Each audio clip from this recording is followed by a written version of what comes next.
Welcome to the Business Owner Elevation Podcast, the show that's designed for coaches, consultants, and expert business owners that are looking to achieve higher levels of productivity and profitability, where we share battle-tested tactics and innovative ideas that guarantee to elevate your business rapidly.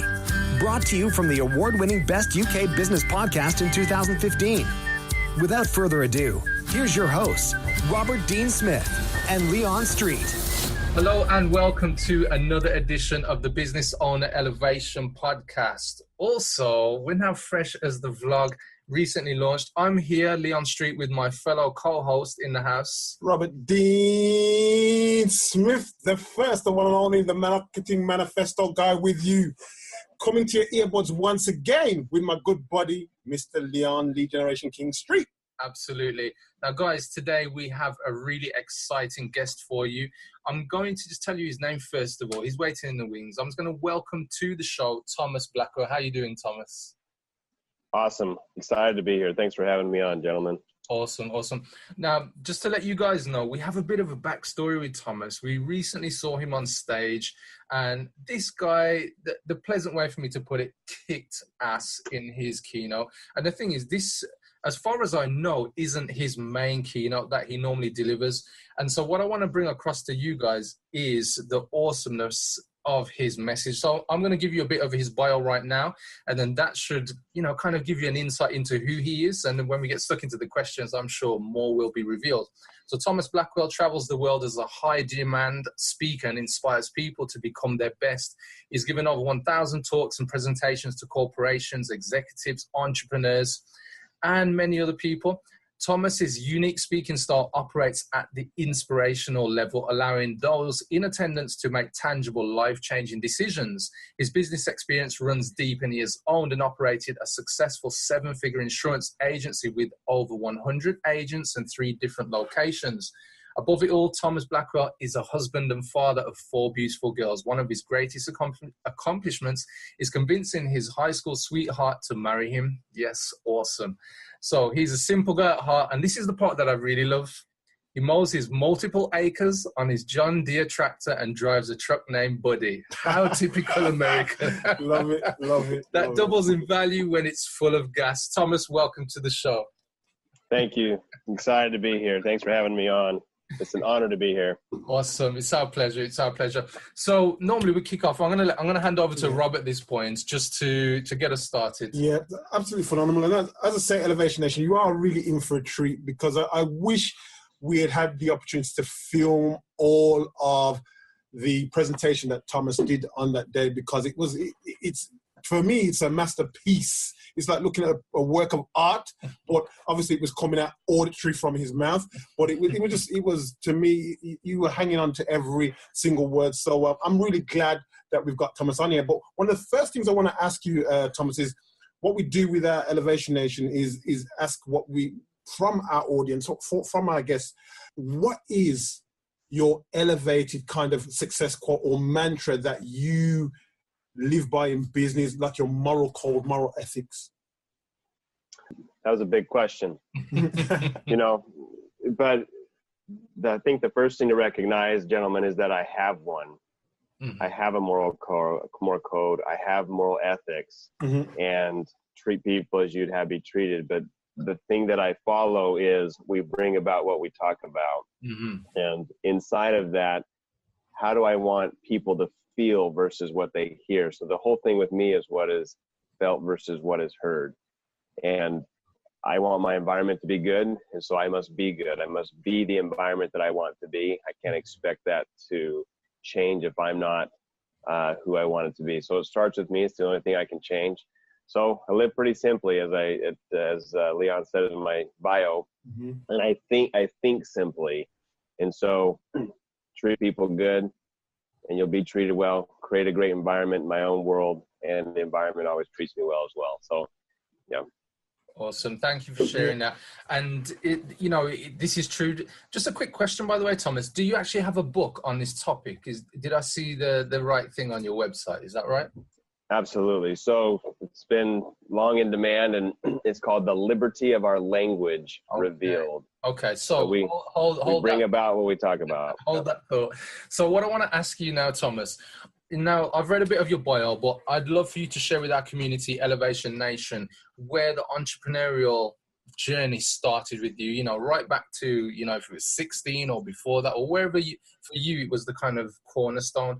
And I'd like to give our audience a kind of 5-minute whistle-stop tour of who you are right up until now, where we saw you recently on stage. Okay. Thank you for that. When I was younger, I wanted to beat my older brother at tennis. And that's where it started. So I'm the youngest of 4 boys, and he went out and taught me a couple lessons, and then I really wanted to beat him. So I found the best coach.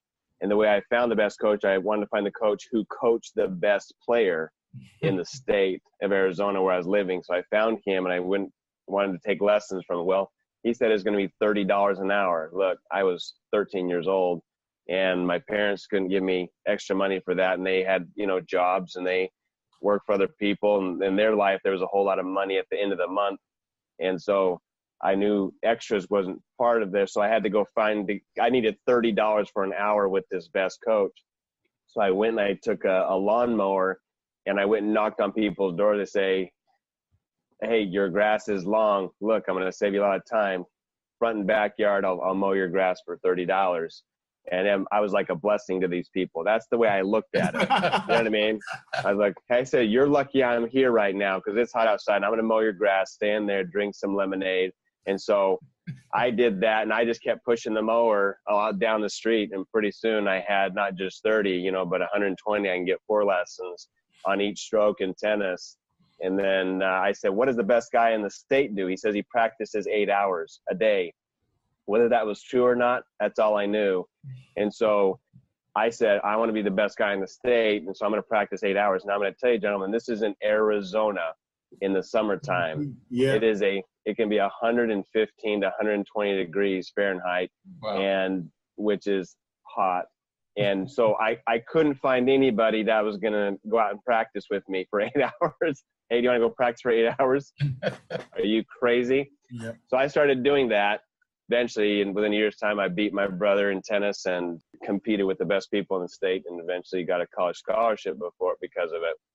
And so, and I've played at Division I levels and coached at Division I levels. But that was the start of entrepreneurship. Of look, if you want something, you have to go out and get it. Our ship. There's a saying out there, you guys, where it says, "Your ship has come in." And it has, to a point. And this is entrepreneurial. I felt this entrepreneurship muscle being built. It comes in, but it's about a mile out in the ocean. And it's out there, so everybody's ship has come in. It's just who's willing to go swim to it that mile and avoid some sharks, not even avoid some sharks, get through the sharks and all these sorts of things. So our ship has all come in, and that's where it started for me. So I realized, hey, I could have anything I want if I'm willing to swim out to it. The people that are not entrepreneurs or small business owners, they want their ship to dock. They want it to come into the port. They want to have a nice little ramp up there. Somebody else has built the ramp.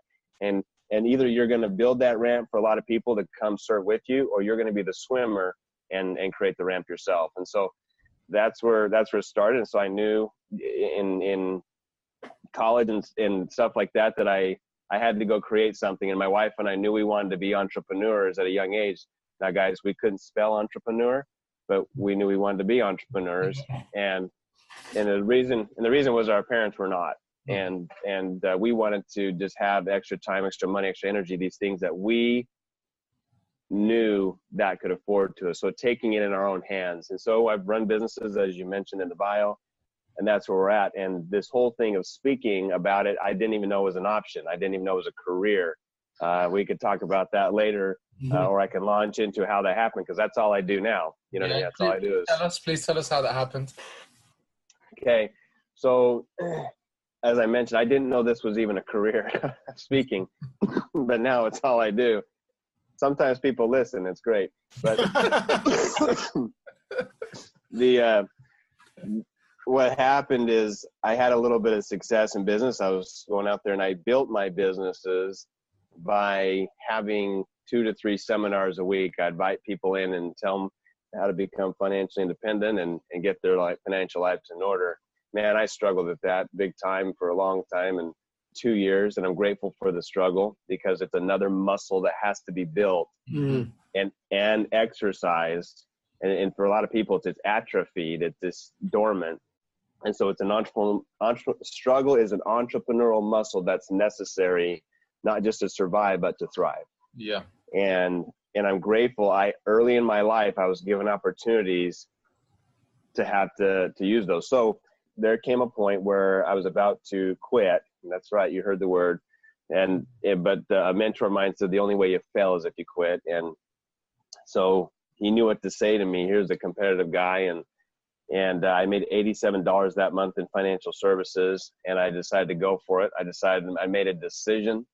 I love what Ralph Waldo Emerson said about decisions. He said, look, when a decision is made, the universe literally conspires to make it happen. Mm-hmm. You wonder why most people don't get what they want. They just haven't decided yet.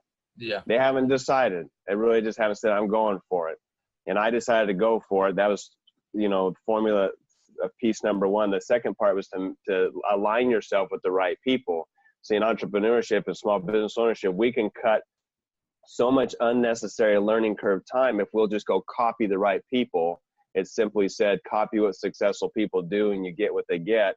Well, I found out I was copying a great person, but it wasn't the best of the best. And so I've always found a person, the best of the best. And I found that person. I drove to their house. I knocked on their door. It was a shock to them, but I knew exactly what I was doing. And I said, congratulations, you're my new mentor. and then they said, who are you? And I said, exactly the problem. You don't know who I am, and I'm a somebody. I'm going to do what you do. I'm going to say what you say. I'm going to be, it doesn't matter. And he says, well, I don't train people who aren't in my organization. I said, until today. And I mean, I decided my ship, I swam out to that ship, and I was there. I'd burn the ships behind me, as Napoleon Hill says in Think and Grow Rich. I'd burn the ships behind me. I was going to win, or I was going to win. And that's the decision that has to come. So it was just all these formulation, gentlemen, of these things, of decisions and who I was becoming, that was eventually creating a platform that was going to be appealing to people from the stage. Mm-hmm. So life happens for us, not to us. And so, everything that we're doing right now, you might say, well, I'm not where I want to be. Well, guess what? What you're doing right now is creating another stepping stone for higher elevation where you can be, because you can't be, you can't be elevated. You know what I mean? Mm-hmm. You can't jump up to elevation. It's stepping stones. And each experience in your life creates the next stepping stone to create elevation. Then you can go higher. So you think you're just going to hit where someone that's, at the top of their game immediately, it's just not going to happen that way. Yeah. And then I also knew that if I wanted to elevate other people around me, I had to be on higher ground. Yeah. You cannot lift unless you're standing on higher ground, meaning mentally, mindset, and language. My language had to be congruent with that. So, by following a mentor, making a decision, the next 4 months, we made 6 figures in 4 months. Wow. And it changed my world forever. And so they put me on a stage. Here's what happened. They put me on a stage in front of 10,000 people. They said, here's the kid that went from $87 1 month to $124,000 next 4 months. Get up there and tell your story. And I had 7 minutes to tell that story in front of 10,000 people. Wow, like a TED Talk. So I told my story, and this was 14 years ago. I told my story, and from that point, it's never stopped. Meaning, people kept calling me, and sometimes it's in a private jet to come pick me up and, hey, come tell your story, come train our people on the decisions you made. And so it's just happened. Well, eventually people started saying, Thomas, this is what you should do. Yeah. And I'm thinking, do what? They said, well, go speak, just be a speaker. And I didn't know that was even an option. So it really found me, and now companies hire me and corporations that's all I do. And it's an incredible life. It's blessed and full of it. But again, I didn't seek out to do what I'm doing here. It found me, and the experiences allowed me to do it. And I just hope people that are listening can gain that perspective that every single thing that's happening in our day is happening for us, to elevate us to a new level if we will let it, if we can see it that way. If we say to ourselves, man, I'm not where I want to be. I'm going backwards. I'm digressing. Guess what? You're right. Yeah. But if you said, I'm so grateful this happened to me today because I know in some way, some shape or form, it's going to build me. So phenomenal. That's where I'm at now. Yeah. Cool. Yeah. Cool. That's excellent. I was going to say, I mean, that's awesome. There's so many takeaways in there that I listened to, and I really wholeheartedly agree with what you said, Thomas. Like, sometimes you can be in different roles, different jobs, and you don't feel like you're getting any success. But then as you elevate to another role and another role, all those skills you learned 5 or 10 years ago are useful now. So it's in preparation. So I really agree. The stepping stones, really agree with that.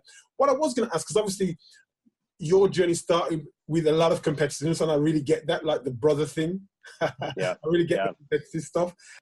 What I wanted to ask you, because I think what's also useful, because you've had great success and moved on through your journey, is what was some of the turning points? What was probably I don't like to use the word failure, but the teaching lesson, but something that really felt painful that you knew that you had to change and it made a difference? So maybe one or two of those, elaborate on those turning points, those little temporary failures, shall we say? Sure. And I like the way you put that. It is so necessary to grow from our challenges. And that's the way I look at failures. Is a challenge. I get so excited because I'm all sweet. You know, I'm going to learn something very quickly. And if we had this perspective, if we change the way we look at things, the things we look at change. If everything, it comes quickly and I can learn quickly from it and change it, or I promise it will keep showing up until I change it. Yeah, absolutely. So when it shows up, I'm in the state of gratitude. Great. Thank you for showing up quickly, so I know what to change quickly. So in my life, a lot of opportunities for growth. That's what I call failures. Right. Cool. A lot of opportunities for growth. One was really back when I made that decision. See, we made $87 one month financial services. What I didn't tell you is we had 2 children at home. We decided that once, you know, we had our first child, my wife was going to stay at home and be the primary nurturer and caregiver. And that was really motivating to be the provider for that. And we had no insurance. We had my second daughter was born on what we call Social Security here in the United States, essentially government assistance. I paid $1 for her. I paid cash though. It's all good. And you know, and the thing was, we had no money, and we were so, some might say, destitute. My wife got sick, had a disease called mono because of stress, and I had to stand in free medication lines. Right. And here I was, the guy that was supposed to, you know, I married my high school sweetheart. I promised her the moon and the stars, and I felt like I just let everybody down. And the moment she came in, and part of that decision that drove that, she says, Thomas, either you figure this out, or I'm taking the girls and we're going to live with my mother until you do figure it out. Yeah. She wasn't threatening to leave me, but she was threatening to say, look, if you need to be by yourself and figure this out, I'm going to go and eat food at my mom's house because we don't have any until you figure this out. And it sparked something in me that I said, you know what am I doing? It was a wake up call. Yeah. And it was the moment, I mean, I literally made $87 in a month, and then boom, 124,000 the next 4 months. And I said, I'm absolutely going for it. And we have this switch inside of us that when you flip it, extraordinary things happen. And I don't know what flips your switch per se, but I know it flips my switch. And that was a flip of my switch. And I've seen, this is prompting a story that I'll just roll with. I've seen people do extraordinary things in the physical and the mental and the emotional because of that. One gentleman in high school, their whole family was tall, slender, and skinny. And one day, the son, who was my age, was underneath the car working on the car, and the car was jacked up. And I think he was changing the oil or something. And the father was outside the car, and he was prompting the son on how to fix the car and change the oil. Well, the jack broke and fell on top of his son. That was my same age. And these are tall, skinny guys. You know what I mean? He immediately went to that car, picked up the car physically by himself, yelled at his son to get from out under that car, and saved his life. Now, any other day, if I said to him, hey, go pick up the car, just go and pick up the car, you couldn't. But he flipped a switch because his reason for living, one of them, was underneath that car. Yeah. That's the switch I'm talking about, that we have in us. If I said, guys, if you said to me, Thomas, one of your daughters is in critical condition in 2 states away, I would say, see ya. And if you said you don't have a car, I would find a way to I would run, I would walk, I would crawl to get there. Does that make sense? Yeah. That's the type of switch. And so in entrepreneurship and small business owner, these opportunities for growth or failures, I use as triggers and switches for me. Mm-hmm. And I've just flipped the whole thing. Again, you change the way you say it, you change the way you look at things. And that was one of the biggest switches for me, because later in life, interesting enough, we had a multi-million-dollar business and made some investments, and guess what? It all went away. We were blessed with it. It all went away again, and I had to flip it again and do it again.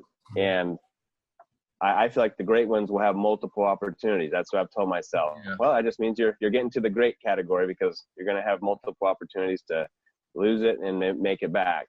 And so that was, some might say, another failure, is where I invested in some opportunities that didn't go well, and essentially we lost. So you think zero is the bottom, but it's not. There's something there's something way below zero, and I found it. It's way down there. So we you could be at zero, and then you can go way underneath and be way below zero, and we've experienced that again after owning a multi-million-dollar business. So anyway, all the blessings that come from it, but because I have these muscles, mm-hmm. and I know how to strengthen them and exercise them, folks, you can put me in a trash can, you can take everything away from me, and I'll come back and do it again, because I know how to make a decision and I know how to copy the right people. Cool. It sounds just like the guy that we saw on stage, and you can hear the quick-wittedness and the humor in his approach, and honestly, that's the thing that drew us to you. It's really cool. Now, I just want to flip the script for a moment, Thomas, and really focus on, with what you're doing now with the speaking, and you mentioned earlier about the book, what's your biggest success to date with what you're doing now? Because I'm quite interested to hear about that. Yeah, I'm interested to hear about it too. I'm not sure that I can, masterpiece in progress. Yeah. And the reason I say that is because I believe this is another muscle of entrepreneurship, and I keep talking about this, is I don't get too high with the highs and not too low with the lows. Meaning I could deliver somewhere and people say, wow, hey, that's incredible, the best I've ever heard. I give the glory to God. One is my who I am, and then I just say thank you for making me an instrument. Mm-hmm. So I've turned my successes into, if there's somebody out there that hears what they're supposed to hear from a higher source because I maybe said something, then we win. So I just see myself as a conductor in the grand inspirational orchestra of people's life. Mm-hmm. So in spirit, they, the higher being can speak to them what they need to do. So my biggest, success in life, if that was the question, was when I figured that out finally. Is not who I am, but whose I am, and why I'm here. And so I've sort of just turned myself over to the Lord and say, God, what do you want me to do? And even when I spoke at that stage in London where you heard me, before I'm just submitting myself, saying, what do these people need to hear? And it's always fun to see your experience saying, here's what you got. Mm-hmm. And it may have nothing to do with something I said. Up on the stage. Does that make sense? Yeah, absolutely. And so if I can do that, where I hear at least one feedback those are wins for me. And so, you know, one big success, I don't put it on a plaque and say, hey, that time when I did this, because there's a few, now they are there, but I used to get plaques all the time, but I threw them all away because garbage fulls of them. And just because I didn't want to have to remind, hey, that's what I did. Or remember, that's who I was. No, here's who I am. Yeah. Right now. And here's who I always be. So I'm constantly just at the mercy of greater powers and higher things, and those are my successes. And I know that might have been a broad answer, but it's just who I am, gentlemen. No, thank you for the answer, Thomas. I mean, for me, as I'm listening to you, I think one of the biggest challenges that we've seen with people in our community, we've seen with people, coaches, experts, and even some of the other great guests that we've interviewed, is that not many people get to the point of awareness with what you've just shared in that example.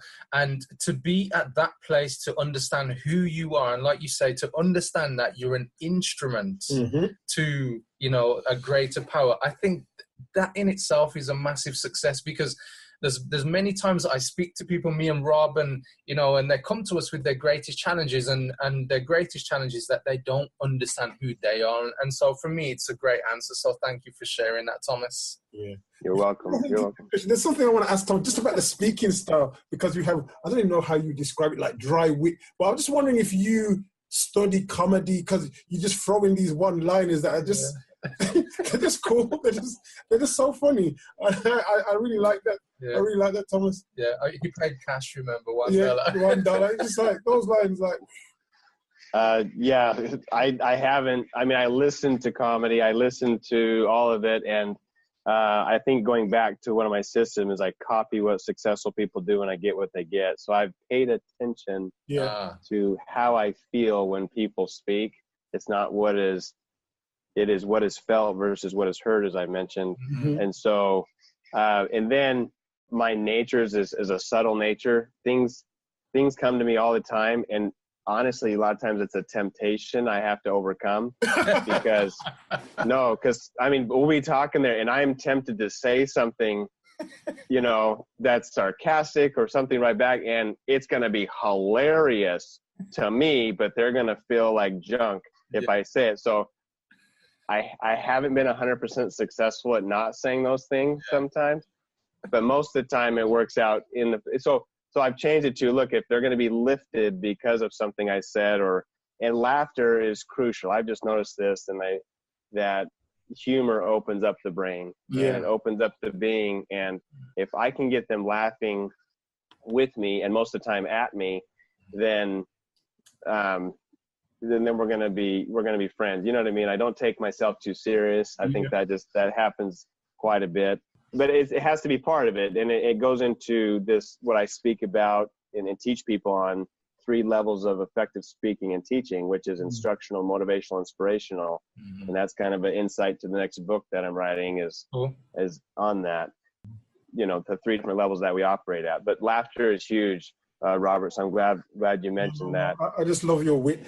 Okay, that's phenomenal. Thomas, I'd like to ask you, what do you think is the current big thing that the Elevation Nation should be aware of? That could be in business, life, it could be just anything that you think that the mass movement of our people and just business entrepreneurs across the globe should be aware of? Fantastic question. Thanks for letting me help discuss that with you.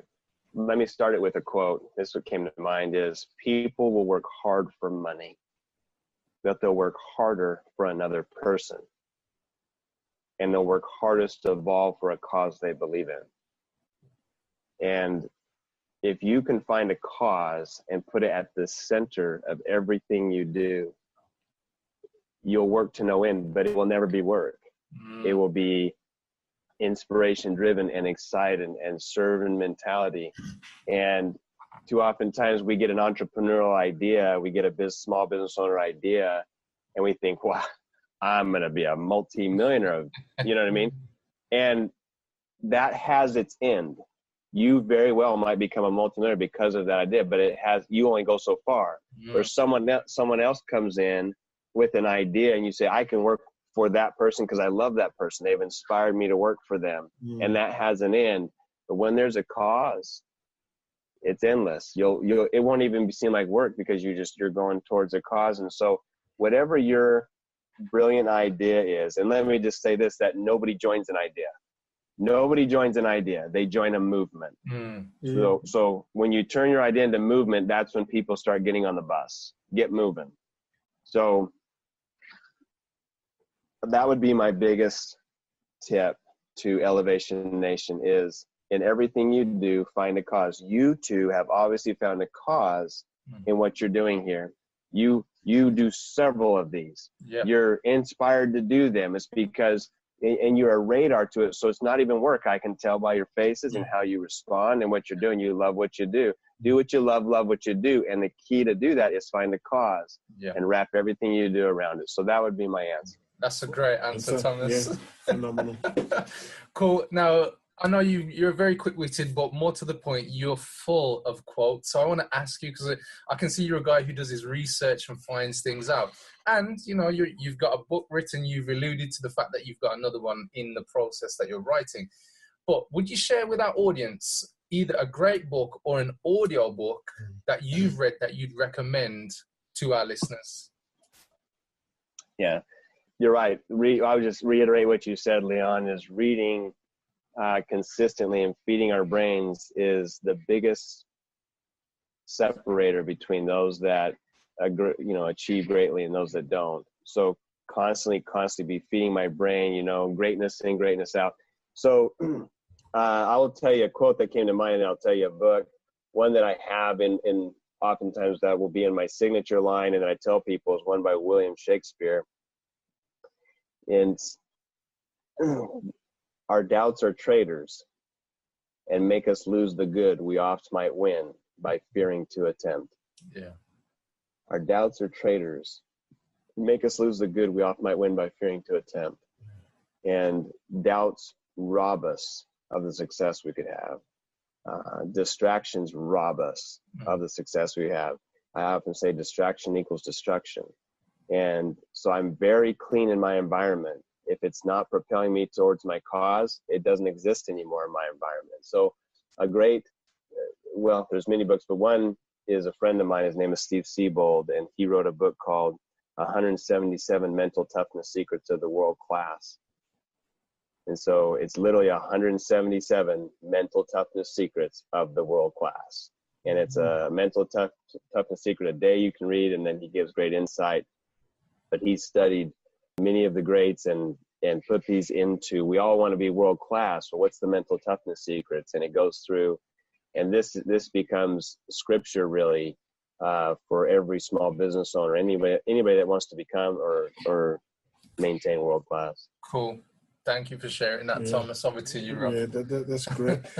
This will be interesting. I don't know. This will be an interesting question. When you were younger, Thomas, if you were dealt a different hand of cards, what do you think you'd be doing today? I'm not sure that it would have changed, but do you think you'd be doing anything different? A different hand of cards.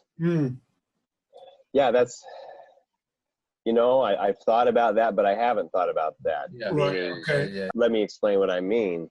Is sometimes you'll go back and say, if I just had changed this, everything would have been different. Or if I did, like for me, if I hadn't have made that one particular investment where much money was lost and things, and this was a lot of money, but from perspective, I have to go back and live without regrets because it's a temptation. You know what I mean? It's a temptation to say, gosh, if I just move this and this, I could have been this. No, I am who I am. I'm going to be who I want to be. Let's change now. Let's move it forward. And so living life with no regrets, it is a temptation to go back and go back and kind of change the cards. Now, in hindsight, because of the experiences that I've had, Robert, I feel like it's a gift to go back and say, look, I wish I would have done this a little different. And that's why I'm telling you and giving this advice, if you'll listen, to change this.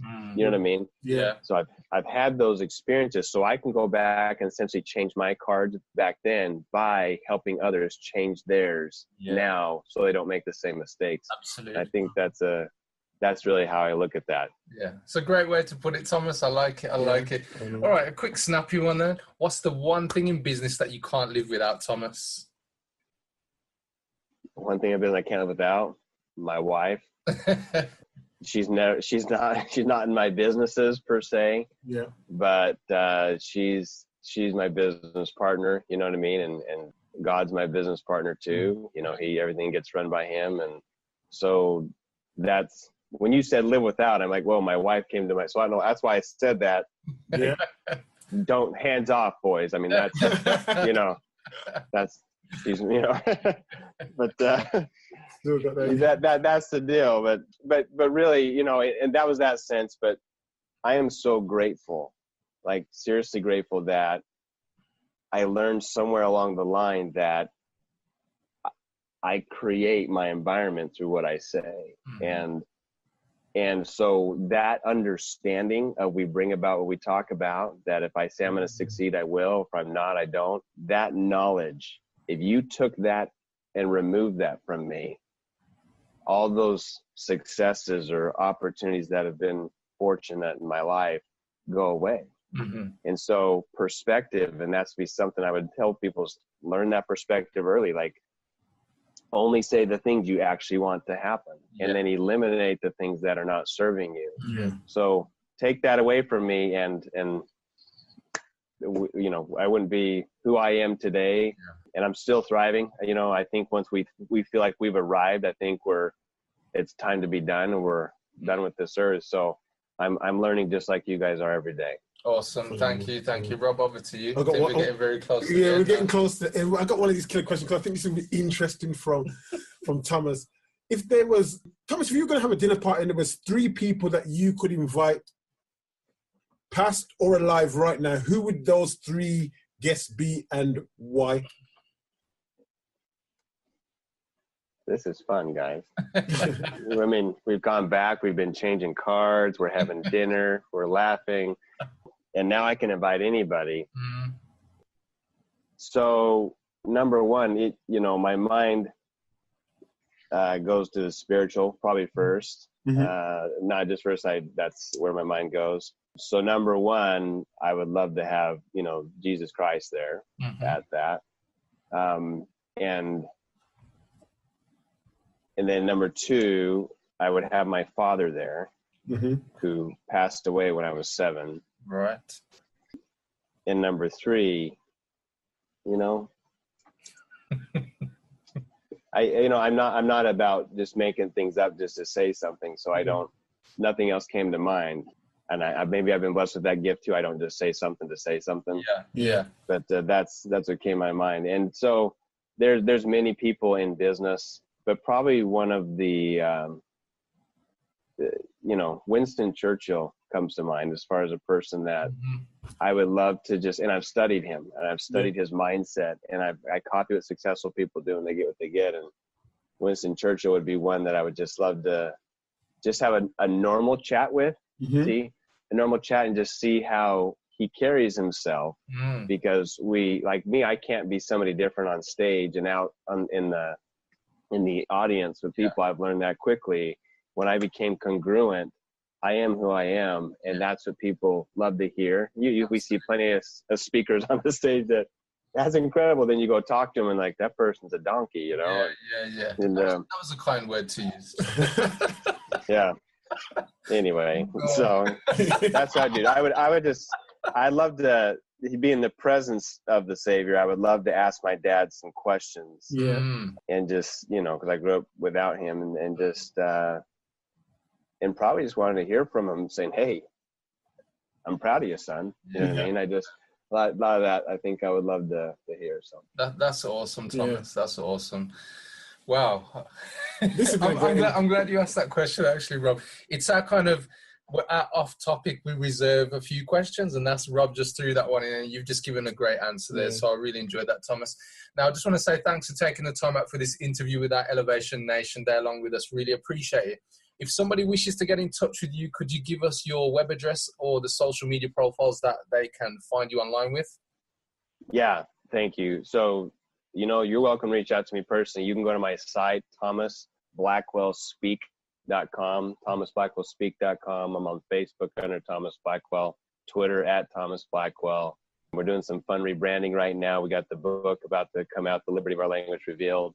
So this is a big movement, and just a privilege and honor and a blessing to be with you guys and kick it off. So look forward to hearing from people soon. That's awesome. Thanks for sharing. Rob, over to you. Yeah, well, again, what can I say? Elevation Nation, look, when you dissect this podcast, maybe even the video recording, I think it's just one of those,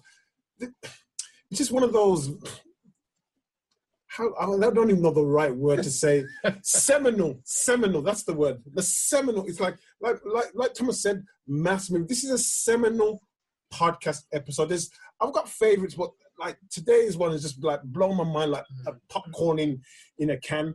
So you need to go back and dissect a lot of things that Thomas said, because as he said, he's got this kind of wry, cheeky wisdom interweaved in his stories, and there's just a lot of knowledge. And you know, I've seen Leon making notes, I've made notes, and I can't wait for this to go live and to listen to it again, because it's going to be one of those ones that I'll play in the gym and around in my car, because there's a lot of really foundational wisdom in what Thomas has delivered. I think as soon as that, I don't know if the book's out now, but as soon as that book goes live on Amazon, guys, you need to go and just grab yourself a copy.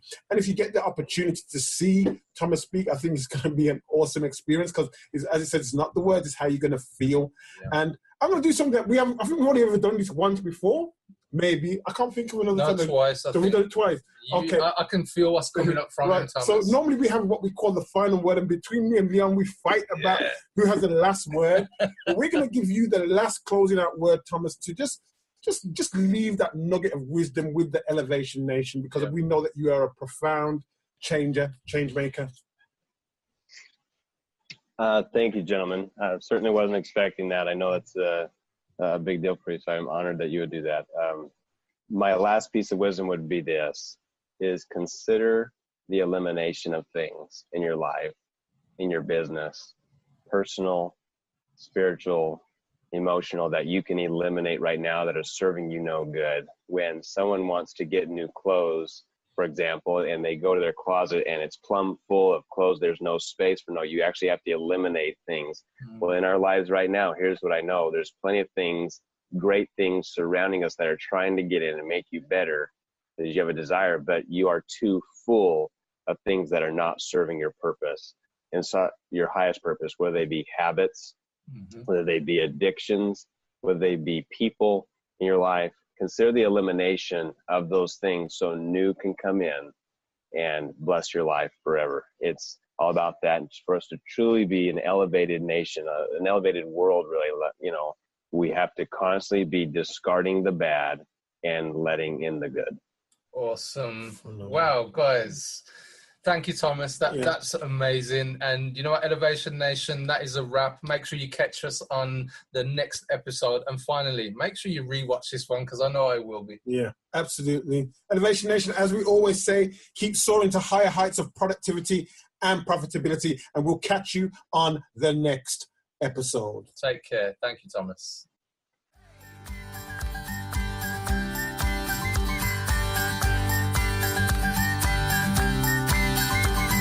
Until next time, Elevation Nation, visit www.businessownerelevation.com and keep soaring to new and higher heights of productivity and profitability.